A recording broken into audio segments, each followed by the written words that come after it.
Selamat malam, pendengar Radio Berita Kasih yang saya kasih dalam Tuhan. Iya, Anda bersama dengan saya Dr. Stephen Einstein Liao, dan kita bersama-sama sekarang memasuki acara Mutiara Kebenaran. Apa kabar Bapak Ibu Saudara sekalian yang saya kasih dalam Tuhan pada malam hari ini? Tentunya saya harap saat ini Anda sekalian semua dalam keadaan baik-baik dan dalam penyertaan Yesus Kristus, dipenuhi dengan rahmat dan perlindungannya. Pada saat ini kita akan membahas kebenaran firman Tuhan. Oleh karena itu saya harap juga Anda semua siap secara rohani untuk membahas kebenaran-kebenaran firman Tuhan, bukan untuk sekedar ingin dipuaskan telinganya oleh berbagai dongeng-dongeng, tetapi rela untuk ditantang untuk mempelajari kebenaran firman Tuhan, dan untuk bukan kita ingin mendikte bagaimana firman Tuhan harus berbunyi, tetapi sebaliknya kita membiarkan firman Tuhan mendikte kita bagaimana kita seharusnya di hadapan Tuhan. Nah, demikianlah saudara yang kasih Tuhan, acara Mutiara Kebenaran ini dikonsepkan, yaitu dengan suatu konsep bahwa kebenaran adalah sesuatu yang sangat berharga, suatu mutiara yang patut untuk dicari, patut untuk dikejar, dan yang bahkan dalam perumpamaan Yesus, orang rela untuk membayar dengan seluruh miliknya demi mendapatkan mutiara yang sangat berharga itu, atau yang kita sebut sebagai kebenaran. Sungguh, saudara yang kasih Tuhan, apakah kebenaran merupakan hal yang Anda cari? Apakah kebenaran adalah hal yang Anda rela untuk berkorban deminya? Itulah yang ingin Tuhan lihat daripada Anda. Apa jawaban Anda? Dan tentunya dalam acara Mutiara Kebenaran ini kita akan membahas kebenaran firman Tuhan, dan kita akan menyemangati semua orang yang mendengar untuk berjuang demi kebenaran, berjuang demi firman Tuhan, dan menyesuaikan hidup mereka dengan semuanya itu. Kita masih dalam seri kitab Kejadian, dan kini kita sudah sampai ke dalam pasalnya yang ke-23. Kejadian pasalnya yang ke-23, saudara yang kasih Tuhan. Dan saya mengajak kita untuk membuka ke sana pada saat ini. Saya harap Anda siap dengan Alkitab Anda, sehingga Anda bisa membaca bersama dengan saya. Dan kalau saya ajak kita untuk berpindah ke berbagai tempat yang lain, itu bisa kita lakukan, ya. Walaupun kita membahas perjanjian lama, saudara kasih Tuhan, tetapi seperti yang dikatakan oleh firman Tuhan sendiri, seluruh kitab suci saling berkaitan. Oleh karena itu kita tidak mungkin hanya tinggal di kitab Kejadian, dan juga tidak mungkin hanya membahas perjanjian lama, tetapi kita juga akan membahas perjanjian baru. Ada orang yang pernah bertanya kepada saya, mengapa dalam acara Mutiara Kebenaran katanya membahas perjanjian lama, kenapa banyak membahas juga perjanjian baru? Ya, benar saudara yang kasih Tuhan, karena perjanjian baru ya membantu kita untuk mengerti perjanjian lama. Demikian juga sebaliknya, perjanjian lama membantu kita mengerti perjanjian baru. Nah, oleh karena itulah di dalam kita membahas satu kitab, satu pasal, ya, tidak mungkin kita tidak melihat bagian-bagian firman Tuhan lain. Itu pasti dilakukan. Karena Alkitab ini walaupun ditulis oleh banyak sekali penulis yang berbeda-beda, namun kita percaya bahwa sumbernya satu juga, yaitu Tuhan sendiri, Allah yang menghembuskan seluruh firman-Nya kepada manusia. Oke, pendengar sekalian yang saya kasih dalam Tuhan, kita sekarang siap. Mari kita buka dalam Kejadian pasalnya yang ke-23. Namun sebelum kita masuk, tentunya kita akan berdoa terlebih dahulu untuk meminta pertolongan Tuhan, ya. Mari kita tundukkan kepala kita akan berdoa. Bapa kami yang di surga, kami sungguh mengucap syukur ya Tuhan untuk segala kasih setiamu, penyertaan-Mu kepada kami, sehingga kami dapat mengenal Engkau, dan bukan hanya itu, kami dapat mengenal firman-Mu. Tuhan, sungguh firman-Mu yang ada pada kami adalah berkat yang luar biasa, sehingga kami dapat berjalan di dalam jalan yang benar. Dan Tuhan, kami ingin agar kami berjalan di jalan yang benar itu, dan kami mohon pimpinan-Mu ketika kami mempelajari firman-Mu pada malam hari ini, agar Engkau dapat menguakkan kebenaran-kebenaran-Mu kepada pikiran kami, agar kami dapat memahaminya, dan bukan hanya itu, tetapi kami dapat juga melakukannya dalam kehidupan kami sehari-hari. Ya Tuhan, kami berdoa di dalam nama Yesus Kristus saja, Tuhan dan Juru Selamat kami yang hidup. Amin. Baik, pendengar yang saya kasih dalam Tuhan, sekali lagi saya ajak kita untuk membuka Alkitab di dalam Kejadian pasalnya yang ke-23. Kejadian pasalnya yang ke-23, dan kita akan lihat baca dulu ayat yang pertama dan ayat yang kedua. Oke, Kejadian 23 ayat 1 dan 2 demikian bunyinya. Sarah hidup 127 tahun lamanya, itulah umur Sarah. Kemudian matilah Sarah di Kiryat Arba, yaitu Hebron di tanah Kanaan. Lalu Abraham datang meratapi dan menangisinya. Ini adalah suatu berita yang tentunya sangat menyedihkan bagi Abraham pada saat itu, yaitu matinya istrinya yang sangat dikasihinya, yaitu Sarah. Dan kita temukan di sini Sarah adalah seorang wanita yang sangat istimewa di dalam Alkitab, saudara yang kasih Tuhan. Kalau Anda teliti dengan seksama, Sarah adalah satu-satunya wanita dalam Alkitab yang diberitahu kepada kita umurnya, saudara yang kasih Tuhan. Ya, tidak ada wanita lain dalam Alkitab yang diberitahu pada umur berapa mereka mati. Namun Sarah diberitahu umurnya. Dia mati pada saat dia berumur 127 tahun. Bahkan Sarah juga kita tahu pada umur berapa dia melahirkan seorang anak, ya, yaitu waktu dia umur 90 tahun dia melahirkan Ishak. Jadi Sarah sangat istimewa, saudara Tuhan. Tidak ada wanita lain, ya, yang sedemikian dicatat proses penguburannya. Sedangkan Sarah di sini satu pasal dalam Alkitab dikhususkan untuk mencatat tentang penguburan wanita yang sangat istimewa ini, saudara kasih Tuhan. Karena rupanya Abraham dikenal sebagai bapa orang beriman, tetapi bukan hanya Abraham, saudara kasih Tuhan. Sarah istrinya juga merupakan teladan, ya, bagi wanita-wanita kudus di sepanjang zaman. Seperti itulah yang dikatakan oleh Rasul Petrus. Coba kita buka di dalam 1 Petrus pasalnya yang ketiga, ya. 1 Petrus pasal yang ketiga ayat yang kelima dan ayatnya yang keenam. 1 Petrus 3 ayat 5 dan ayat yang keenam saya bacakan untuk saudara sekalian.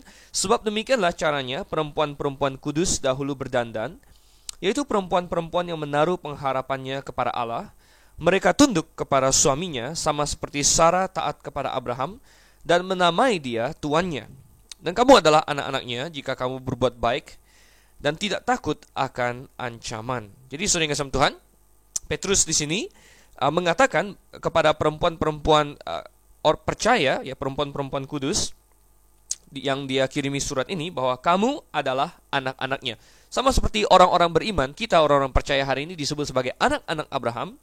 Demikian juga perempuan-perempuan kudus yang hidup taat kepada firman Tuhan, ya, disebut sebagai anak-anak atau keturunan rohani dari Sarah. Dan menarik sekali di sini satu karakter atau satu poin dari Sarah yang ditekankan oleh Petrus yang merupakan contoh teladan bagi semua adalah katanya bagaimana Sarah taat kepada Abraham dan menamai dia tuannya. Nah, ini adalah satu karakteristik yang saya rasa sudah jarang ditemukan dewasa ini atau pada zaman modern ini. Ya, di mana dikatakan seperti Sarah taat kepada Abraham dan menamai dia tuannya. Di dalam zaman feminisme ini, gerakan feminisme perempuan, jarang sekali ketaatan ditinggikan sebagai suatu karakteristik yang diidam-idamkan dari seorang perempuan, ya. Seringkali propaganda media adalah seorang perempuan harus hebat, harus memiliki karir yang luar biasa. Terlalu banyak penekanan pada hari ini di mana wanita disuruh berkompetisi atau bersaing dengan laki-laki. Tetapi saudara yang kasih Tuhan, kita sebagai orang Kristen tidak boleh terjebak kepada hal-hal seperti ini. Ketika kekristenan pertama kali muncul ke dalam dunia ini, kekristenan membawa dampak yang sangat positif bagi perempuan, saudara yang kasih Tuhan, ya. Anda tahu bahwa pada abad-abad dulu perempuan dianggap mungkin hampir seperti budak, ya. Perempuan tidak memiliki harga, ya. Tetapi dengan masuknya kekristenan, harkat dan martabat perempuan terangkat, ya. Di mana kita melihat Tuhan Yesus sendiri menggunakan banyak sekali perempuan untuk pekerjaan misinya. Bagaimana Rasul Paulus juga bekerja sama dengan banyak sekali perempuan dalam pemberitaan Injilnya. Dan bagaimana di dalam Injil kita bisa temukan lagi dan lagi-lagi di mana Paulus menyatakan bahwa di dalam Kristus tidak ada perbedaan antara laki-laki dan perempuan. Saudara kasih Tuhan, ya, tidak ada perbedaan antara laki-laki dan perempuan. Dan pengajaran kekristenan yang mengutamakan harkat dan martabat manusia ini, ya, meninggikan posisi wanita, menariknya keluar dari lubang perbudakan yang diterapkan kepada mereka pada zaman-zaman dahulu. Tetapi iblis tidak mau kalah, saudara yang kasih Tuhan ya. Iblis tidak mau kalah, sehingga dia sekarang berbalik di zaman modern ini. Dia ingin, kalau zaman dulu dia menindas perempuan dengan cara merendahkan mereka, maka kini iblis mencoba untuk menghancurkan wanita dengan cara menyuruh mereka untuk memberontak, saudara yang kasih Tuhan. Memberontak kepada siapa? Tentunya sebenarnya memberontak kepada Tuhan, ya. Memberontak kepada Tuhan karena para wanita disuruh untuk memainkan suatu peran yang tidak pernah Tuhan maksudkan agar wanita mainkan, saudara yang kasih Tuhan. Nah, contohnya di dalam rumah tangga, ya, sedikit sekali sekarang, ya, gereja yang mengajarkan dengan tegas seperti yang dikatakan dalam Alkitab bahwa di dalam sebuah rumah tangga seorang pemimpin atau kepala rumah tangga adalah sang suami, ya, dan istri memiliki kewajiban, ya, di hadapan Tuhan untuk tunduk atau taat kepada suaminya. Coba kita lihat pengajaran firman Tuhan ini. Kita buka di dalam Efesus pasalnya yang kelima, saudara. Kita lihat Efesus pasalnya yang kelima. Kita baca ayat yang ke-22 hingga ayatnya yang ke-29, saudara kasih Tuhan, ya. Atau kita baca saja dari 22 sampai 33. Efesus 5 ayat 22 sampai 33. Hai istri, tunduklah kepada suamimu seperti kepada Tuhan. Karena suami adalah kepala istri, sama seperti Kristus adalah kepala jemaat. Dialah yang menyelamatkan tubuh. Karena itu, sebagaimana jemaat tunduk kepada Kristus, demikian jugalah istri kepada suami dalam segala sesuatu. Hai suami, kasihilah istrimu sebagaimana Kristus telah mengasihi jemaat dan telah menyerahkan dirinya baginya untuk menguduskannya, sesudah ia menyucikannya dengan memandikannya dengan air dan firman, supaya dengan demikian ia menempatkan jemaat di hadapan dirinya dengan cemerlang, tanpa cacat atau kerut atau yang serupa itu, tetapi supaya jemaat kudus dan tidak bercela. Demikian juga suami harus mengasihi istrinya sama seperti tubuhnya sendiri. Siapa yang mengasihi istrinya mengasihi dirinya sendiri. Sebab tidak pernah orang membenci tubuhnya sendiri, tetapi mengasuhnya dan merawatinya, sama seperti Kristus terhadap jemaat, karena kita adalah anggota tubuhnya. Sebab itu laki-laki akan meninggalkan ayahnya dan ibunya dan bersatu dengan istrinya, sehingga keduanya itu menjadi satu daging. Rahasia ini besar, tetapi yang aku maksudkan ialah hubungan Kristus dan jemaat. Bagaimanapun juga bagi kamu masing-masing berlaku, kasihilah istrimu seperti dirimu sendiri, dan istri hendaklah menghormati suaminya. Ini adalah pengajaran yang cukup jelas dalam Alkitab, dan saya ingin tekankan bahwa pengajaran dalam Alkitab tetap relevan hingga hari ini. Tidak ada satupun halaman firman Tuhan yang kadaluarsa. Tidak ada satupun perintah Tuhan yang sudah tidak berlaku lagi karena perkembangan zaman, karena zaman sudah modern sehingga tidak berlaku lagi. Itu tidak ada, saudara kasih Tuhan. Sehingga apa yang tertulis dalam Efesus pasal 5 ini tetap berlaku sampai sekarang. Tetapi betapa banyak orang yang akan syok, ya, dia membaca ini, ya. Kebanyakan wanita zaman sekarang, apalagi yang berpendidikan tinggi dan lain sebagainya, ya, tidak mau lagi untuk menuruti apa yang dikatakan dalam firman Tuhan di sini. Dan mereka tidak mau seperti Sarah dikatakan yang tunduk kepada Abraham suaminya. Dengan firman Tuhan mengatakan, hai istri, tunduklah kepada suamimu seperti kepada Tuhan. Dan saudara yang kasih Tuhan, ini adalah kata-kata yang keras, ya. Tunduk sampai seperti kepada Tuhan itu luar biasa, saudara, ya. Tetapi itulah yang Tuhan katakan, ya. Dan Tuhan kasih perumpamaan, karena suami adalah kepala istri, sama seperti Kristus adalah kepala jemaat. Nah, mungkin ada wanita yang berdalih, ya, wah, suami saya ini tidak baik orangnya, ya, dia brengsek, mungkin dia berlaku seperti ini atau seperti itu, ya, dia sungguh tidak patut untuk saya ikuti, tidak patut untuk saya hormati. Ya, benar, saudara yang kasih Tuhan. Mungkin saja itu demikian, ya. Mungkin saja itu demikian. Tetapi Anda perlu tahu bahwa ketaatan seorang istri kepada suami bukanlah bergantung kepada baik tidaknya suami tersebut, saudara, ya. Tetapi seorang istri, ya, menghormati suaminya dan taat kepadanya karena itu adalah perintah Tuhan. Jadi dia taat karena Tuhan atau demi Tuhan, ya, tidak perlu demi suaminya. Dan saudara yang kasih Tuhan, ini adalah hal yang luar biasa. Tetapi saudara yang kasih Tuhan, saya ingin ingatkan bahwa kekristenan adalah suatu agama atau suatu pengajaran yang sangat seimbang, ya. Kita bukan agama yang mengajarkan penindasan kepada wanita. Ada kitab-kitab suci lain yang hanya menyuruh istri untuk taat saja.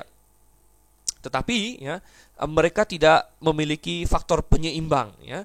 Di dalam kekristenan selalu ada faktor penyeimbang, yaitu apa? Bukan hanya istri yang disuruh tunduk kepada suami, tetapi suami, ya, disuruh untuk mengasihi istri, ya. Dan mengasihinya sebagaimana, saudara yang kasih Tuhan, ya. Mungkin ada suami yang mengatakan, oh saya sudah mengasihi. Nah, coba kita bandingkan, ya, kasih yang seperti apa yang seharusnya dimiliki seorang suami kepada si istrinya. Dikatakan di ayat 25, hai suami, kasihilah istrimu sebagaimana Kristus telah mengasihi jemaat dan telah menyerahkan dirinya baginya. Jadi ini benar-benar seimbang, saudara yang kasih Tuhan. Bagaimana istri diminta tunduk seperti kepada Tuhan, ya, dan suami disuruh mengasihi seperti Tuhan juga, saudara yang kasih Tuhan. Seperti Yesus Kristus mengasihi jemaat. Dan bagaimanakah Yesus Kristus mengasihi jemaat? Dikatakannya bahkan rela menyerahkan dirinya baginya, saudara yang kasih Tuhan. Rela untuk mati bagi jemaat, itulah Kristus. Dan suami yang benar seharusnya dia rela mati untuk istrinya, saudara yang kasih Tuhan. Dan kalau dia rela mati untuk istrinya, tentunya, ya, dalam hal-hal lain dia akan sangat mengasihi istrinya juga, ya. Omong kosong kalau ada suami yang berkata, oh saya rela mati bagi istri saya, tetapi sehari-harinya dia kasar kepadanya, atau dia memukulnya, wah itu sudah parah sekali, saudara yang kasih Tuhan. Atau ya, menunjukkan suatu sikap yang tidak baik kepadanya, ya, maka itu suatu omong kosong, ya, tidak mungkin. Nah, Kristus, ya, memberikan segala-galanya bagi jemaat. Bahkan diberikan suatu perumpamaan lain, ya, bahwa suami mengasihi istri harus seperti mengasihi tubuhnya sendiri, katanya. Siapa yang mengasihi istrinya, mengasihi dirinya sendiri. Memang benar, karena sesuai dengan kata firman Tuhan juga, keduanya telah menjadi satu. Jadi ini adalah sebenarnya kunci suatu rumah tangga Kristen yang bahagia, saudara yang kasih dalam Tuhan, ya, yaitu bahwa kedua belah pihak memainkan peranan mereka sesuai dengan firman Tuhan, ya. Sang suami memainkan perannya, dia mengasihi istrinya seperti Tuhan mengasihi jemaat, saudara yang kasih dalam Tuhan. Dan tidak bisa kita berdalih, tetapi istri saya sangat cerewet, atau kita bilang, tetapi istri saya sangat menyebalkan, atau istri saya sangat membosankan. Itu bukan suatu alasan yang dapat diterima, saudara yang kasih Tuhan. Karena kita diperintahkan untuk mengasihi istri, ya, bukan karena istri tersebut, tapi karena Tuhan, ya. Dan Kristus mengasihi jemaat. Kalau Kristus harus menunggu jemaat itu begitu baik baru dikasihi, maka tidak ada satupun di antara kita yang dikasihi. Ingat bahwa Kristus mengasihi jemaat, bahkan ketika jemaat itu sering gagal, ketika jemaat itu sering menyakiti hatinya, dan ketika jemaat itu sering sekali jatuh ke dalam dosa, Kristus tetap mengasihi. Nah, demikian juga dengan seorang suami kepada istri. Dan kalau itu dilakukan, saudara kasih Tuhan, rumah tangga pasti sangat-sangat harmonis, ya. Dan saya ingin ingatkan kepada kaum pria bahwa sebagai pemimpin rumah tangga, merekalah yang memiliki beban untuk memulai hal ini. Merekalah yang memiliki beban untuk mempraktekkan hal ini terlebih dahulu, dan menuntun istri mereka kepada suatu posisi yang alkitabiah, saudara. Tapi bagi para wanita yang sedang mendengarkan pada malam ini, saya juga ingin mengajak kalian semua untuk mencontoh kepada Sarah, ya, yang dikatakan dia taat kepada suaminya Abraham. Nah, mungkin ada yang berkata, tetapi buktinya Sarah sempat juga tidak taat kepada Abraham, ya. Mungkin ada yang bilang begitu. Contohnya ketika dia memaksa Abraham untuk menikahi Hagar, saudara yang kasih Tuhan. Dan waktu itu Abraham setuju dengan dia. Ya, boleh saja Anda berkata demikian, tetapi saya ajak Anda untuk melihat hasilnya, saudara. Apa yang terjadi ketika Sarah justru memaksakan kehendaknya, yang jelas tentu juga tidak sesuai dengan firman Tuhan, ya, kepada Abraham, saudara yang kasih Tuhan. Ya, kita melihat hasilnya adalah suatu kesalahan yang sangat besar, saudara. Akhirnya Abraham menikahi Hagar dan melahirkan Ismail, ya. Dan apa yang terjadi, saudara yang kasih Tuhan? Kita tahu bahwa keturunan Ishak dan keturunan Ismail bahkan sampai hari ini masih bertempur, masih berperang dan masih saling mencurahkan darah, saudara yang kasih Tuhan. Ya, jadi bagaimanapun juga apa yang dikatakan oleh Alkitab ini adalah suatu hal yang perfect, saudara yang kasih Tuhan. Saya pernah berbicara dengan seorang wanita dan dia berkata kepada saya, kalau bagi dia, katanya dalam rumah tangga itu tidak ada kepala, saudara yang kasih Tuhan. Tidak ada yang jadi kepala, tidak ada yang jadi pengikut. Ya, jadi bagaimana, saya tanya kepada dia, Anda, wah kalau saya nanti harus 50-50 katanya, ya. Nah, ini satu hal yang tidak logis sebenarnya, saudara. Bukan hanya tidak alkitabiah, ya. Tidak alkitabiah sudah jelas, ya. Tetapi juga tidak logis, ya. Karena satu perusahaan yang memiliki dua presiden direktur, saudara, ya, maka perusahaan itu akan menjadi kacau, saudara. Adakah suatu negara yang memiliki dua presiden? Ya, tentu tidak ada, saudara yang kasih Tuhan. Nah, kalau perusahaan, negara atau organisasi apapun, ya, tidak bisa, ya, memiliki dua pemimpin, ya. Maka apalagi, saudara yang kasih Tuhan, dalam sebuah rumah tangga di mana dua insan, ya, menyatukan hidupnya sedemikian rupa, saudara yang kasih Tuhan, ya.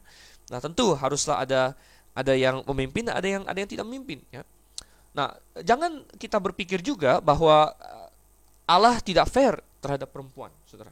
Bahwa Allah tidak fair terhadap perempuan. Wah, ini kok Allah kok perempuan disuruh jadi yang taat, ya? Kenapa tidak perempuan yang disuruh untuk menjadi yang memimpin? Oh, saudara yang kasih Tuhan, Anda perlu tahu bahwa Allah bukan tidak fair, saudara.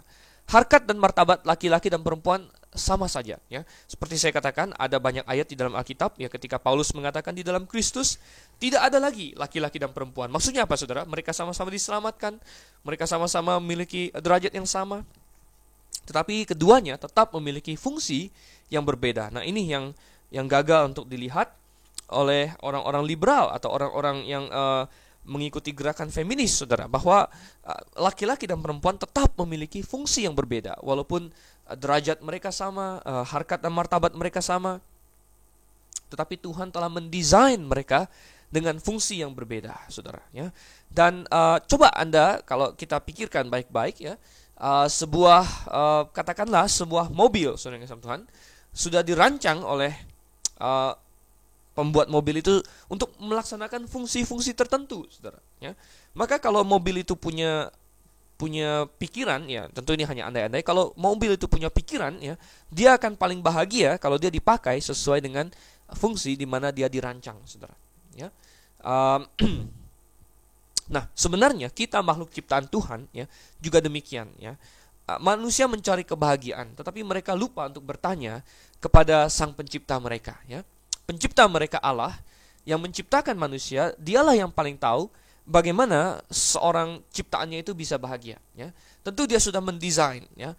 Bagi binatang dia bikin desain tersendiri, bagi laki-laki dia bikin desain tersendiri, bagi wanita dia bikin desain tersendiri, ya, saudara yang kasih Tuhan. Dan kita lihat, ya, manusia yang bahagia, ciptaan yang bahagia adalah ciptaan yang melaksanakan atau berfungsi sebagaimana dia didesain oleh Sang Pencipta, ya. Dan kalau para wanita berpikir mereka bisa bahagia kalau mereka memberontak kepada Tuhan, kalau mereka ingin mengendalikan suami mereka, kalau mereka ingin melakukan hal-hal yang bukan fungsi mereka, maka itu adalah suatu pemikiran yang salah, ya. Anda bisa bahagia kalau Anda mengikuti apa yang Tuhan telah desain Anda untuk menjadi, ya. Nah, saya katakan bahwa kekristenan selalu seimbang, saudara yang kasih Tuhan. Mungkin ada pihak-pihak lain yang mengajarkan hanya ditekan wanita saja, saudara yang kasih Tuhan. Ada yang mengajarkan, wah, wanita harus tunduk, harus ini, tetapi yang laki-laki, ya, tidak ditekan untuk mengasihi istrinya, saudara, ya. Bahkan kawin lebih dari satu pun boleh, saudara yang kasih Tuhan, ya. Bahkan boleh punya beberapa istri sekaligus dan sebagainya. Nah, ini jelas, ya, pengajaran seperti itu bukanlah pengajaran yang dari Tuhan yang Maha Adil, saudara, ya. Tapi Tuhan yang Maha Adil, ya, dia menciptakan laki-laki dan wanita, dan dia memberikan fungsi yang seimbang kepada mereka masing-masing. Dan saya katakan sedikit sekali gereja yang hari ini mengajarkan hal yang demikian. Kebanyakan gereja terseret oleh arus feminisme, saudara yang kasih Tuhan, ya. Dan gerakan feminisme, yaitu gerakan di mana wanita ingin mencoba untuk bersaing dengan pria dalam segala hal, ya, adalah gerakan yang salah nama, saya katakan, ya, karena mereka sebenarnya bukan feminim, saudara, ya. Feminim itu artinya kewanitaan, ya, dan yang mereka lakukan bukanlah mewanitakan seorang wanita. Yang mereka lakukan adalah melaki-lakikan seorang wanita, saudara yang kasih Tuhan, ya. Bahkan wanita akhirnya disuruh untuk berpakaian seperti laki-laki, ya. Disuruh untuk berdandan seperti laki-laki. Tidak jarang lagi hari ini kita melihat wanita yang kalau dari belakang kita tidak tahu dia wanita. Kenapa? Ya, pakaiannya seperti pria, rambutnya seperti pria, bahkan gaya jalannya juga seperti pria, saudara yang kasih Tuhan. Nah, ini gawat sekali, ya. Bukan itu yang Tuhan inginkan, ya. Dan konsep kita tentang keluarga akan berpengaruh kepada di dalam gereja, saudara. Coba kita buka, ya. Dari mana Anda tahu gereja yang mengajarkan hubungan pria dan wanita yang benar, saudara? Kita bisa melihat itu dalam pembagian tugas di dalam gereja itu. Di dalam gereja-gereja yang Alkitabiah, ya, wanita tidak dalam posisi memimpin di dalam jemaat. Mengapa? Ini merefleksikan bahwa di dalam rumah tangga laki-lakilah atau suamilah yang menjadi pemimpin atau kepala rumah tangga. Nah, kalau di dalam keluarga demikian, maka di dalam jemaat juga demikian, saudara. Oleh sebab itu kita baca dalam 1 Timotius. Coba kita buka 1 Timotius pasalnya yang kedua. 1 Timotius pasal yang kedua, mulai dari ayat 8 hingga ayat yang ke-15.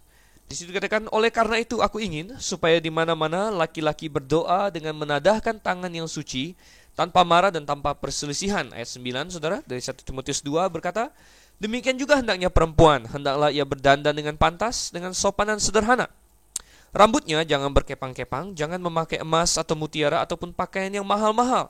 Tetapi hendaklah ia berdandan dengan perbuatan baik seperti yang layak bagi perempuan yang beribadah. Ayat 11, seharusnya lah perempuan berdiam diri dan menerima ajaran dengan patuh. Aku tidak mengizinkan perempuan mengajar, dan juga tidak mengizinkannya memerintah laki-laki, hendaklah ia berdiam diri. Karena Adam yang pertama dijadikan, kemudian barulah Hawa. Lagi pula bukan Adam yang tergoda, melainkan perempuan itulah yang tergoda dan jatuh ke dalam dosa. Ya. Nah, saudara yang kasih Tuhan, kita dapatkan di sini suatu pengajaran tentang peran wanita di dalam jemaat, ya. Wanita tidak diberikan peran yang memimpin atau memerintah laki-laki, mengajar laki-laki di dalam jemaat, ya. Artinya, wanita tidak diperbolehkan oleh Tuhan untuk menjabat posisi-posisi seperti gembala sidang, ya. Dia juga tidak berkhotbah, saudara yang kasih Tuhan, ya. Wanita tidak berkhotbah di kebaktian umum, di mana yang hadir ada laki-laki dewasa. Ini yang diajarkan firman Tuhan, ya. Ayat yang ke-12, aku tidak mengizinkan perempuan mengajar dan juga tidak mengizinkannya memerintah laki-laki. Dan hari ini betapa banyak gereja yang sudah salah dalam hal ini, di mana mereka membiarkan wanita untuk memimpin, ya, baik itu berkhotbah, ya, baik itu memimpin nyanyi dan lain sebagainya, saudara yang kasih Tuhan. Padahal, ya, 100 tahun yang lalu ini tidak ada, saudara yang kasih Tuhan. Dan hari ini mereka melihat Grave, ya, Grave ikut firman Tuhan, ya, bahwa wanita di Grave, ya, tidak berkhotbah di kebaktian umum, ya, tidak memimpin di dalam jemaat dalam kebaktian umum dan lain sebagainya, ya. Dan banyak gereja hari ini melihat, wah Grave ini pengajaran yang baru dan lain sebagainya. Sebenarnya tidak, saudara yang kasih Tuhan. Ini pengajaran yang lama, ya. Kalau Anda lihat 100-200 tahun yang lalu semua gereja seperti itu, ya. Tetapi apa yang terjadi? Gereja-gereja hari inilah yang bergeser, ya. Mereka lari dari kebenaran firman Tuhan karena Grave hanya satu, saudara. Dia berpegang teguh kepada yang dikatakan firman Tuhan di dalam 1 Timotius pasal 2 di sini, ya. Tapi yang terjadi adalah banyak gereja yang sudah lari, melenceng dari firman Tuhan. Mengapa? Ya, karena mereka tidak memegang dasar yang teguh ini, saudara kasih Tuhan, ya. Dan mungkin ada yang protes. Lalu kalau begitu, apakah wanita tidak bisa melayani Tuhan? Oh, salah sekali, saudara kasih Tuhan. Di jemaat Grave sendiri, ya, wanita banyak sekali yang aktif melayani Tuhan, saudara, ya. Tidak memimpin dan tidak mengajar laki-laki bukan berarti tidak melayani, saudara. Ada banyak sekali pelayanan yang dapat diambil oleh seorang wanita. Bahkan saya katakan bahwa sebuah gereja yang tidak ada wanita yang melayani, saya yakin gereja itu tidak bisa beroperasi dengan baik, saudara kasih Tuhan. Karena di mana-mana wanita dibutuhkan, ya. wanita biasanya sangat hebat sekali berurusan dengan anak-anak. Oleh karena itu, tidak heran bahwa kebanyakan guru sekolah minggu adalah wanita, saudara kasih Tuhan. Jadi, anak-anak yang masih kecil, ya itu boleh diajar oleh seorang wanita. Ya. Kemudian kita melihat ada banyak sekali ya yang bermain musik, ya seringkali adalah wanita. Ya. Kemudian banyak sekali.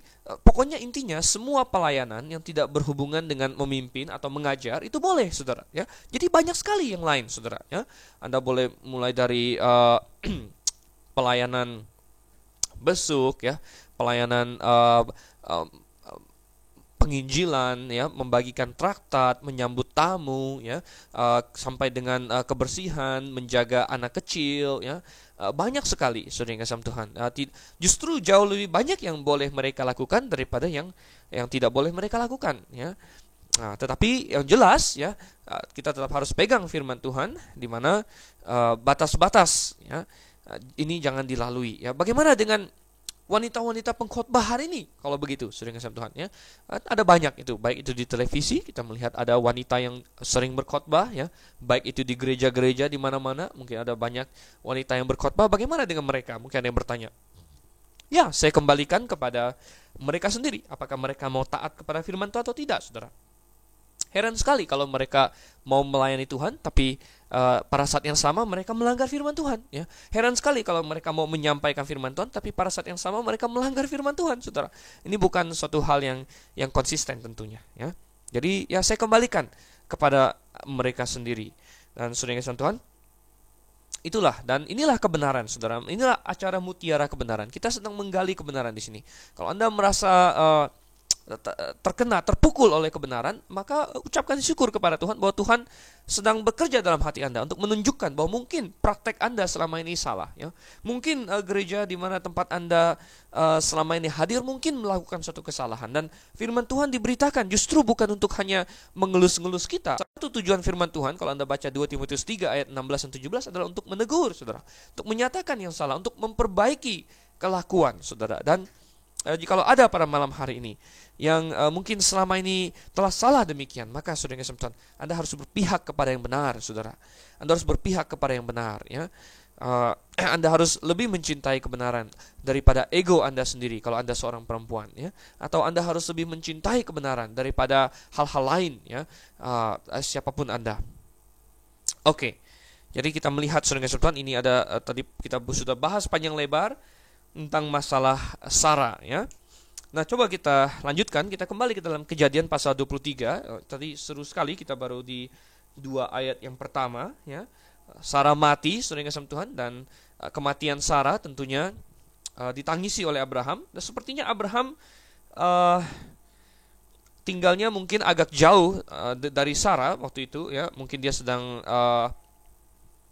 pergi untuk bisnis atau apa, sehingga dia tinggalkan Sarah sendirian. Lalu Sarah mati, sehingga di ayat yang kedua dikatakan Abraham datang meratapi dan menangisinya, saudara yang Tuhan, ya. Nah, kita lanjutkan sekarang ayatnya yang ketiga. Kita habiskan saja, ya, ayat yang ketiga sampai ayat yang ke-20, ya. Ayat 3 sampai ayatnya yang ke-20 dari Kejadian pasal 23.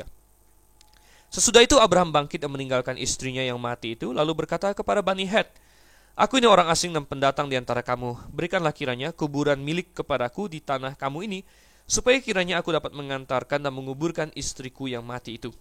Bani Het menjawab Abraham, "Dengarlah kepada kami, tuanku. Tuanku ini seorang raja agung di tengah-tengah kami. Jadi kuburkanlah istrimu yang mati itu dalam kuburan kami yang terpilih. Tidak akan ada seorang pun dari kami yang menolak menyediakan kuburannya bagimu untuk menguburkan istrimu yang mati itu."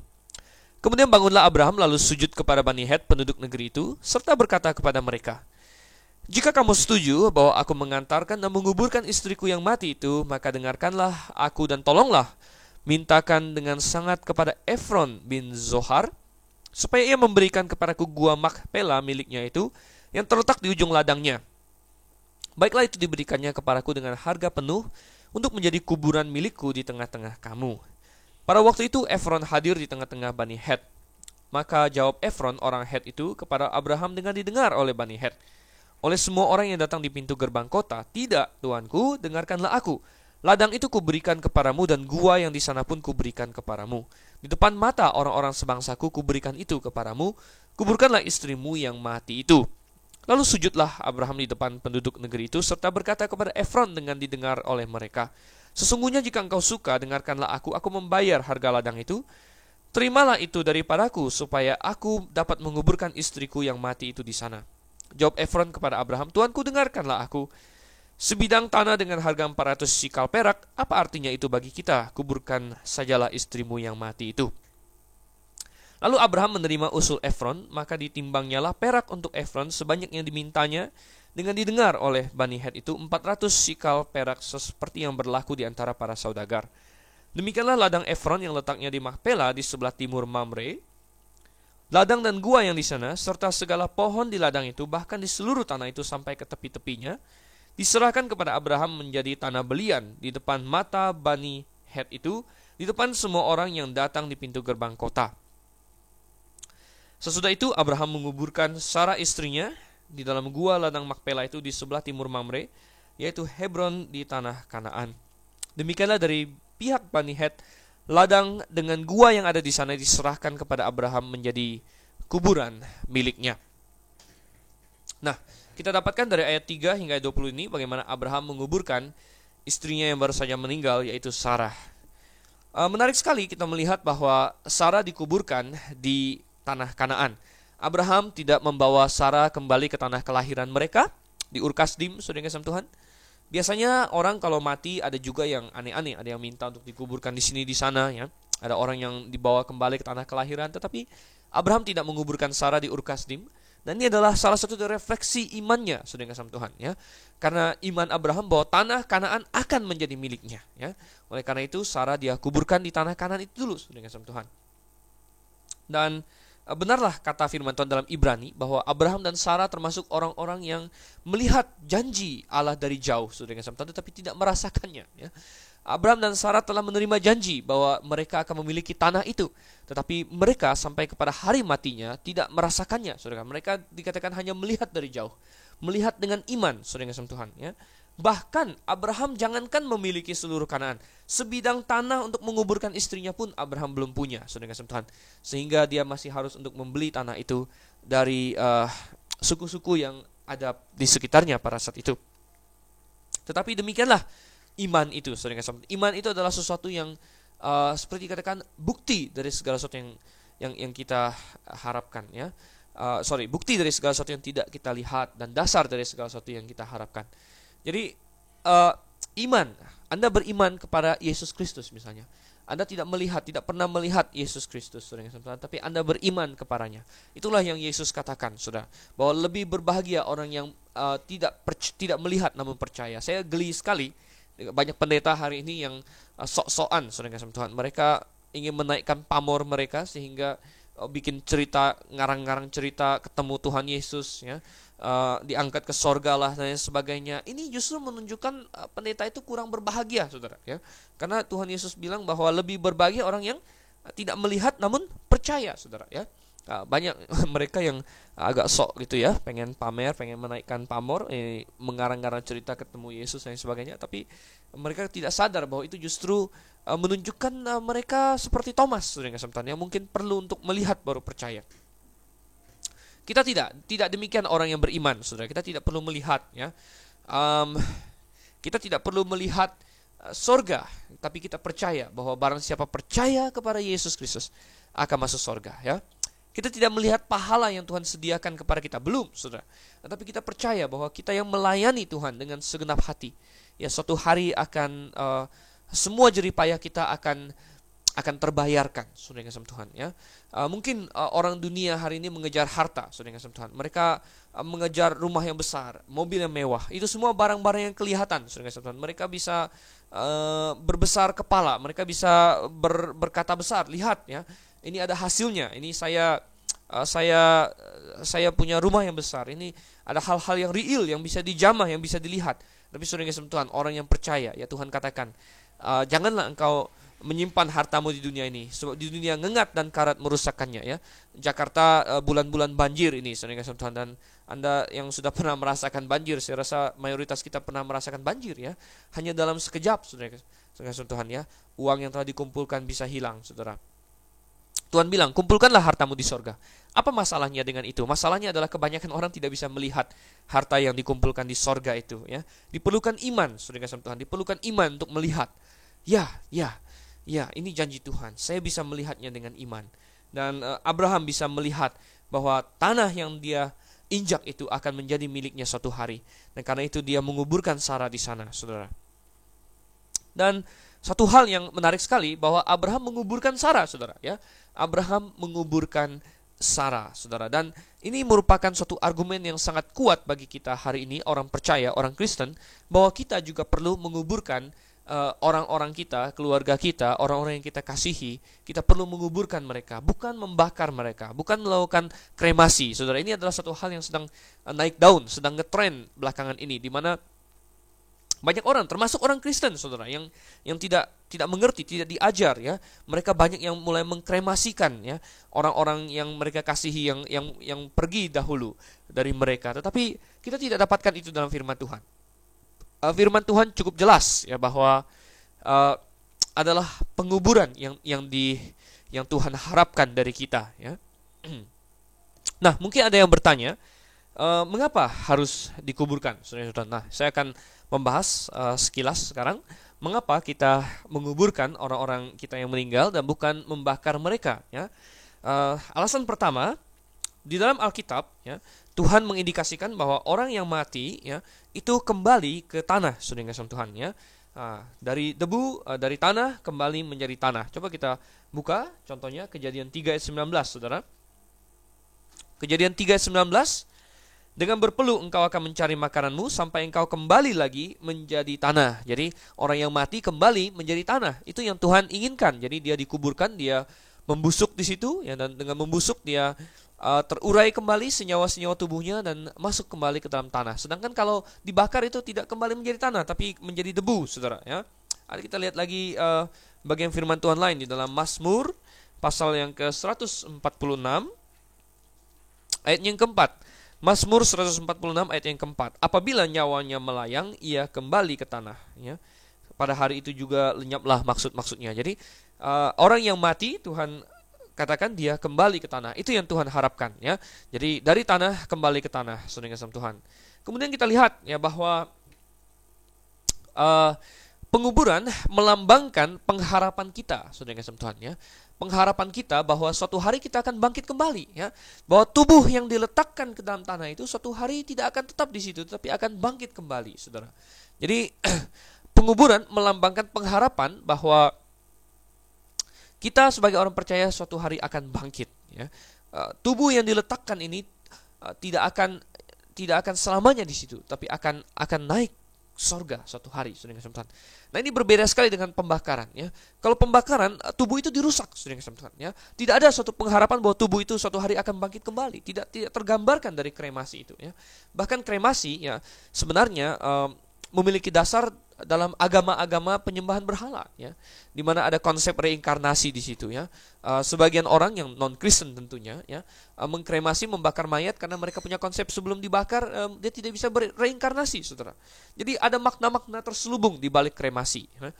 Sedangkan penguburan melambangkan pengharapan kita. Bahkan ilustrasi dalam Alkitab pun demikian. Coba kita buka dalam 1 Korintus, saudara.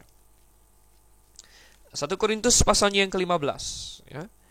1 Korintus pasal yang ke-15, saya baca ayat 35 dan seterusnya beberapa ayat. 1 Korintus 15 ayat 35, ya. Tetapi mungkin ada orang yang bertanya, bagaimanakah orang mati dibangkitkan dan dengan tubuh apakah mereka akan datang kembali? Hai orang bodoh, apa yang engkau sendiri taburkan tidak akan tumbuh dan hidup kalau ia tidak mati dahulu.